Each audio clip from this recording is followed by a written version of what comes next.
Hey everyone, I thought it'd be I didn't even know we were recording actually.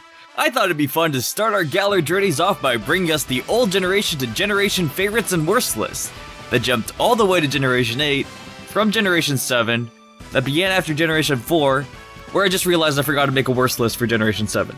But hey, we'll get to that soon.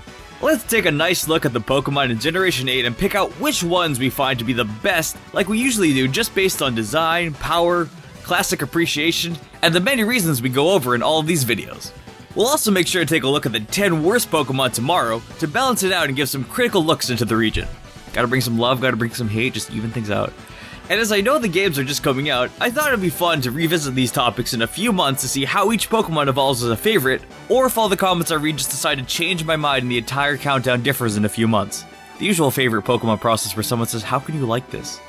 Well, let's just jump right into it. Hope you're all ready for the top 10 best Generation 7 Pokemon.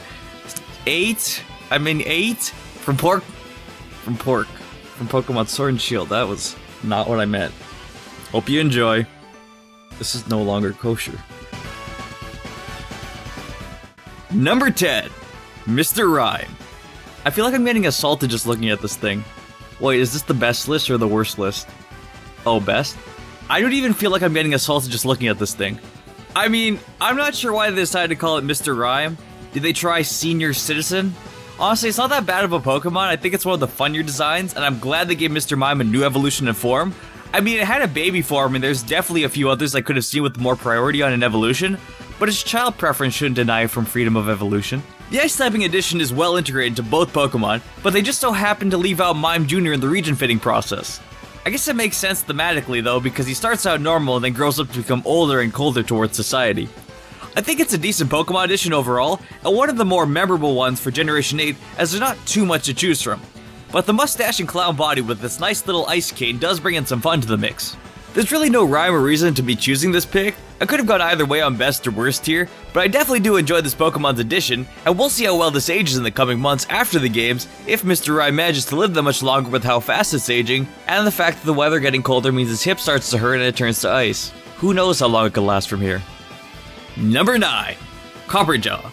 They really did go Garnicia Elefantis with this. I feel as though in this generation, Copperajah manages to stand out as one of the supreme animal-based Pokemon. It adds a unique look to your normal elephant, and the steel typing was a nice addition to say the least. Cuffin is just a cute Pokemon overall as well, that I'm happy to see in the games. So I don't think Copperajah is the most powerful Pokemon, it definitely rides the bulky, heavily attacking prowess of an armed elephant. It does the species well, and definitely suits a different regional creation for an elephant compared to Donphan, so it's a nice touch without being too similar to its Generation 2 cousin. Number 8, Polteageist. I swear we'll get to the more powerful Pokemon soon, but another funny, gimmicky Pokemon pops up into this generation with Polteageist. Preferably I like Sinistea as it has that Disney teacup look where it's both a cute addition to Beauty and the Beast, as well as a terrifying ghostly ride they added into their theme parks like they want to make a full-on horror movie for children. But they have the Return to Oz, so I don't know why they make that in physical form. I mean sure, we get a T-Paw in the UK region. These are one of the jokes I make that I can't believe actually happens, but it does, so here we are. I do tend to love the inanimate object ghost Pokemon, so it's nice to see it come in. If they just add in a spoon Pokemon and a fork Pokemon, we can have a nice candlelight dinner of our assortment of dining room Pokemon and edible ones. It's just another cute Pokemon that gets a good chuckle out, but I can see it being more of a dark horse on this list with a few others taking the spot. Number 7, Boltund.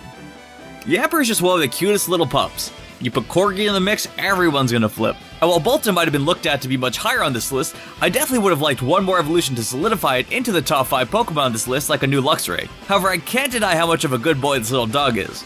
It's nice to see an electric hound I can call the dog, because if I do that to Raikou, it's like 57 people charging at me with sticks going, say beast, beast! The beauty of it all is that Boltund really makes for a top-tier animal-based Pokemon in this generation, as even though there are quite a lot of animals in this gen, maybe not as many as some as all the stars turn to humans, it jumps up to the plate with its fun yellow-black color scheme and quite favorite electric typing. I also like the compromise on stats, giving it both even special attack as well as even physical attack to make it a bit more of a versatile pup with how you want to train it. Overall, one of the best additions to this generation, and I can see it being a remembered Pokemon for a long time to come. Number 6, Darmanitan and Zen Mode. I mean, they made a fire-ice type for us all. And while the new Darmanitan is already this hilarious looking snowman from Monsters Inc., its Zen mode is even more appealing with the fiery blaze the snowman gives off. It does look super strong compared to most Pokemon this generation, although I do see there being problems having to activate its Zen mode. but Darmanitan does have some decent stats on its own already, so it's not as bad as Wishy-Wash coming into this. I just can't see this Pokemon without Zen mode. I mean, just look at this thing. It's like a cross between the Snowman from Gex and the Clown from Twisted Metal, but less PTSD. I will say my only problem with this is that I would like there to be a full-on Ice-Fire type Pokemon, rather than a mode for a pure Ice type, but the design overall just makes up for that, and I'm glad I did consider to add it in. Number 5. Corvisquire. This is really a shout out to the whole line of birds, but I'm just in awe of the design that went into Corvisquire to really bring back the memories of an iconic starting route bird Pokemon. I mean, Toucanon was okay, and I don't know what was going on with Unfazant, so seeing them go back to their old roots of very Squire-esque Pokemon definitely puts a smile on my face. Corviknight is also just a great final evolution for the little chirps, as it does seem like a powerful addition to the Steel Flying type with how much we know Scarberry was tearing up teams back in the day. It definitely feels like a full-on evolution line that upgrades with every turn, even with this strong start out. So it becoming a Pokemon that seems quite competitive and possibly hitting that OU category just brings some greatness to this Pokemon all around. Number 4. Appletun. Both Appletun and Flapple are just some of the quirkiest dragons brought into the games. It's like Turtonator, but if they had more time to finish the Pokemon. You get your branched off power buddy in Flapple with its really laughable name, and then you get the defensive pie in Appletun. I mean, this is the greatest addition to the typing of Grass Dragon after they just massacred the dreams of many with the Alolan Exeggutor. I mean, I know Mega Sceptile is there, but that's a little too tacked on as opposed to being a real addition to the typing. It's sort of what I said about Darmanitan and Zen mode, except not as good, but without the real feeling of a dragon and more just a Mega Evolution sticker. Appletun and Flapple really just bring the typing all together in a silly way and even manage to have a really good looking Gigantamax to add into their line of forms. Also, just starting off with an Apple Pokemon in Applin is probably one of the most fun ways to start off this new Grass Dragon type that could also be pretty strong. It's really done as well as any food Pokemon could have been done, so I'm glad to see it executed well. It's a great addition that doesn't seem like it'll just be left to the wayside and manages to bring in a memorable Pokemon to all our fans of baked goods. Number 3. Dragapult. Pseudo-dragons are always a big hit in new generations, and Dragapult is no exception. The skyrocket ghostly dragon with the streepy cannons and menacing look brings a great send-off to the final new Pokemon of Generation 8. This thing looks to be ridiculously strong too, incredibly fast and just rocketing the power to take it all. Its design definitely fits the crazy speed it has, so it's more of a fitting overpowered edition that matches its look. I do like the Ghost Dragon typing together, as ghosts are some of my favorite Pokemon, and Dragon is just a real bonus to add on.